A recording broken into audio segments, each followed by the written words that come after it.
Okay, everybody, we are at the Dick Edwards Auto Group. We are in Manhattan, Kansas.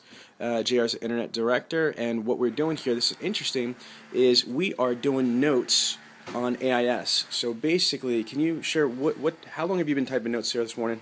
Oh, probably about 15 minutes. Okay, so, and what the reason is, instead of just taking notes in the workbooks and losing them, because we have our workbooks, by the way, too, but we're going to put everything digitally so you could go back for your archive. And when we do future dealer synergy training, all your notes are going to be in your AIS page.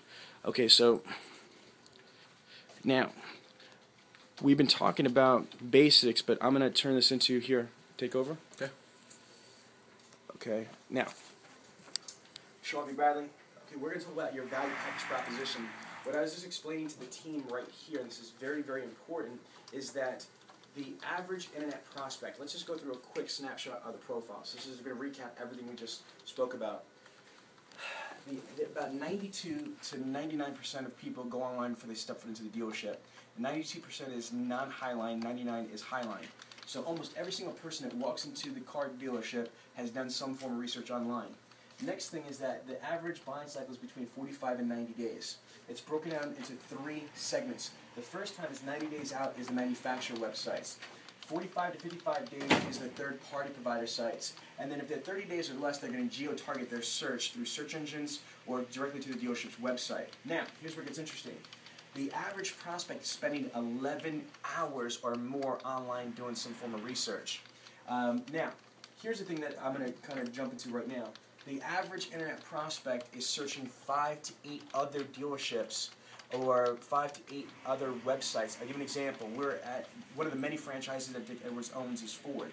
Ford is the #1 selling vehicle for the last 30 years with the F-150. If I am an F-150 internet prospect, I might be looking at not only Dick Edwards Ford, I might be looking at other Ford dealerships in the Kansas or surrounding area. However, I might also be looking at Silverados, I might be looking at Ram 1500s, etc. Does that make sense? Yes. Yes, there we go.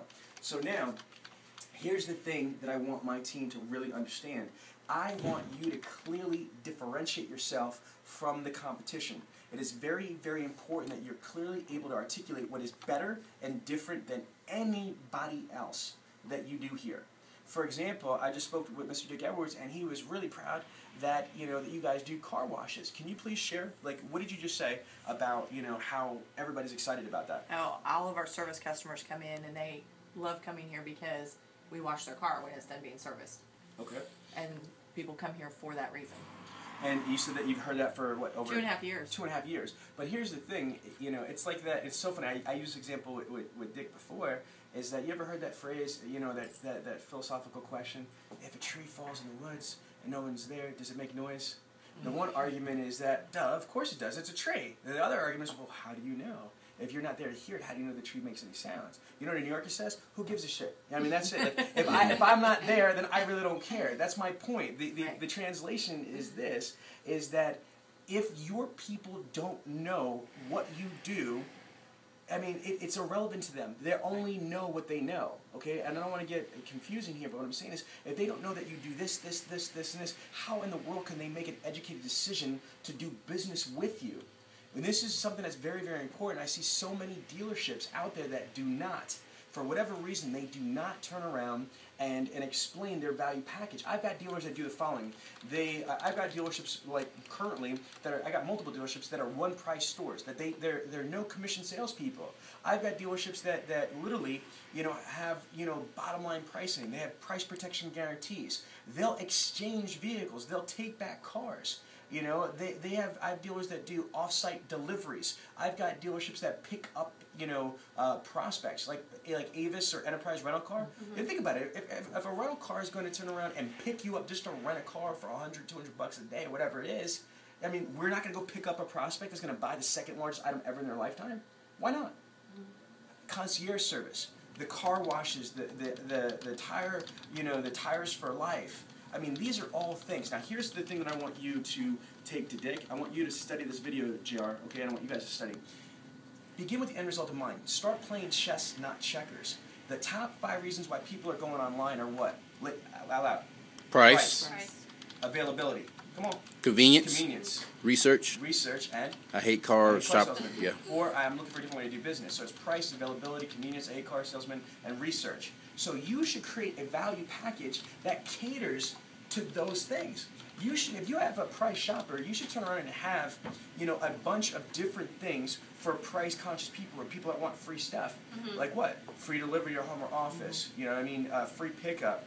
When I do service, my dealership that I service my vehicle with, they pick up my car. I'm not saying that you have to do that, but they actually pick up my car, drop off a loaner car, and then when my car's ready, they drop off my car and pick up their loaner car. I mean, it's so convenient. Car washes, all this stuff. I mean, again, so that's pricing. What about, convenience? What about, I'm looking for a different way to do business? You've got to create your value package based on those things, but there's more. You should create a value package for female shoppers. Why? Ladies, especially in the building, right? Females have over 80% buying power. Over 80% buying power in the automotive purchase. This is a fact.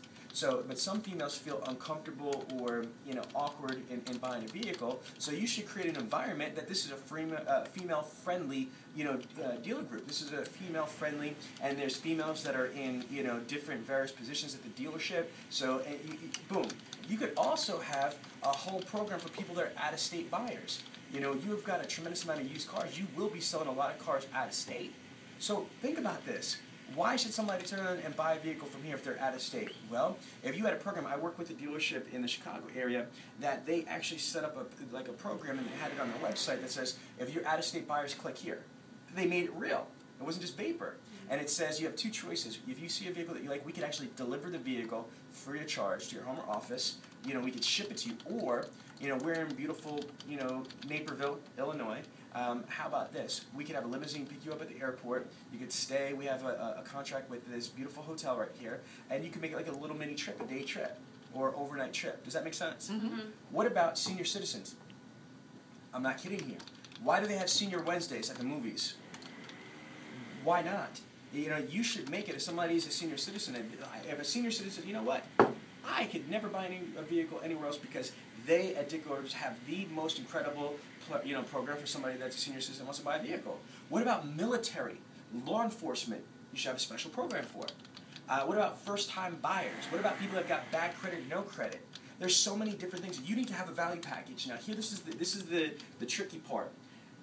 I don't want you to respond to your prospect like at one time at band camp. And we did this, and we did this, and we did this. I don't want you to do that. But I don't want you to limit what you do and what's value here. So you should come up with different categories, like I mentioned, from the top 5 reasons why people are going online, different demographics, jobs, military, law enforcement, senior citizens, females, whatever it is, and create a value package. You should be taking notes on this too. You should be creating a value package for that, and you might have 50 things on the menu, right? For that 50 amazing things that you do differently and better than anybody else around this area does. Now, does that mean that you're going to give a dissertation of 50 things to everybody? No. But let's say I qualify the prospect. I'm going to jump ahead really quick. Step 6, when I identify expectation, I say, Mrs. Customer, just so I know, what were you looking to accomplish by going online? And if you say you're looking for convenience, guess what? I am going to go to my mental archive of all the things that we do for convenience shoppers and for female shoppers because you're a female who's looking for convenience. Does that make sense? So this is not a telemarketing, drill. This is not like a book of monkey scripts or anything like that. That's not what it is. This is having your true value package proposition. What do you do differently and better than everybody else? All the little things that you do to go above and beyond. Articulate them and segment them, segregate them, right? And then, have easy access to them on a case-by-case basis. So let's open this up. What are your thoughts about what I just said? Do you see value in how you need to explain the difference of what is different and better about your organization than anybody else? Yeah, I think it's important to, they can kind of go anywhere. So it's important to, explain, make it obvious, why you should do business with us, why, what we can offer you, the different things that we have that you may not know about. But like you said, keep it kind of short and sweet, but don't limit it. Right. Well, question for you. You are a recent college grad, right? Obviously a female. Yeah. So have you ever purchased a vehicle online before? No. Have you ever purchased a car before? No. You haven't? Okay. So let's perfect. Today's how many days have you worked at the store? 2. 2 days. So she's brand new, 2 days. So what would blow your mind? Like, you know, obviously there's basics here. Like, I want to get a great deal. I don't want to get taken advantage of and disrespected. Those are basic things when you buy the second largest thing in your lifetime. But what would be like, oh my gosh, you really do that? What would blow your mind at a car dealership? Go ahead. If I got like free oil changes for life, I would be like, that'd be it for me. Okay. Because like I hate going to get my oil changed. It's such a hassle, and I hate paying for it. Okay. So fair enough. So if you went, so now if you were gonna buy a vehicle for me and I talk to you and you want to get the great deal and I say something like this, well, how about this? If I wasn't able to get you the absolute best deal, I'd never expect you to buy a vehicle from me. Okay. Mm-hmm. But can I tell you what we do to go above and beyond for all of our internet customers just like yourself? All right, you're not gonna believe this. We actually have a program where it's free oil changes for life. Let me repeat that: free oil changes for life. How does that sound? Awesome. Yeah. Where do I sign? You see what I'm saying? So that's how you transition by qualifying your prospect. What you want to be able to do is identify wants, wishes, and then exceed them with your value package. The goal, and here's the thing, and I'm going to ask you as well. In business, team, right or wrong, our goal should be always to exceed a prospect's expectations. Is that correct? Correct. Mm-hmm. Louder. Correct. Correct. Okay, so now, if we want to exceed a prospect's expectations, there's a couple prerequisites that have to happen first. First, we need to identify their wants, wishes, expectations. Agreed? Yes. How could you exceed something if you don't even know what you're exceeding, right? Right. Right. Second thing is, after you've identified what somebody's wants, wishes, expectations are, you need to meet them. And only then, after you've identified and met them, do you have a chance to exceed them. Okay, so now, for you, what would you think would be awesome, you know, that a car dealership could do? And this is just make-believe. Well, I mean, I don't know if I brought it in for service and they vacuumed the inside of the car.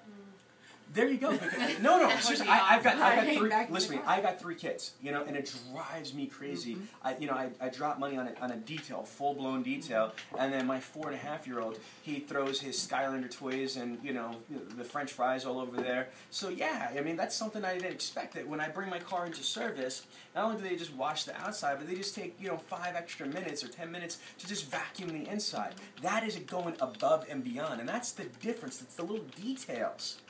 You know, Kaizen, this is a deep thing. Kaizen is the art of continuous improvement. If you want 100% change, you do not find one thing to change 100%. You find 100 things to change 1%, which equals 100% change. It's the art of continuous improvement. Thank you so much for sharing. Stop.